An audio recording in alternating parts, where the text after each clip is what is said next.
Hello everyone, কেমন আছো তোমরা সবাই? জয়নগরের বেশের মেলা কিন্তু শেষে, আমরাও গিয়েছিলাম মেলা ঘুরতে।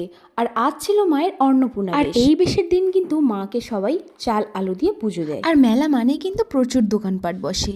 আর আমরা মেয়েরা মেলাতে গিয়ে কানের দোকানে যাব না বা কানের কিনবো না, এটা কিন্তু হতেই পারে। এই যে চুড়ি দোকানটা তোমরা দেখছো, এখানে কিন্তু সেই ট্রেন্ডিং ভাইরাল যে চুড়িগুলো এখন আছে সেগুলোও ছিল। একটু ঘোরাঘুরি করার পরে আমরা গেছিলাম এই টেডি বিয়ার দোকানে। আর এই টেডি বিয়ারগুলোর দাম ছিল মাত্র 100 টাকা করে। দেন আমরা একটা ব্যাগ দোকানে গিয়েছিলাম ব্যাগ কেনার জন্য। কেনাকাটার পর্ব প্রায় শেষ, এবার খাওয়া দাওয়ার পালা। আচ্ছা, তোমরা কে কে এই আইসক্রিমটা ট্রাই করেছো আমাকে কিন্তু অবশ্যই জানিও। আর আমি যেখানেই যাই না কেন, ঘুগনি কিন্তু আমাকে ট্রাই করতেই হবে, কারণ আমি ঘুগনি খেতে ভীষণ ভালোবাসি। আর এই আচার দোকানটাতে কিন্তু বিভিন্ন ধরনের আচার পাওয়া যায়, এমনকি বাঁশের আচারও কিন্তু পাওয়া যায়। আচ্ছা, তোমরা কে কে বাঁশের আচার ট্রাই করেছো আমাকে অবশ্যই জানিও। কেনাকাটা খাওয়া দাওয়া প্রায় শেষ, এবার যাব আমরা বাড়ির দিকে। তাহলে তোমাদের সঙ্গে দেখা হচ্ছে নেক্সট কোনো ভিডিওতে।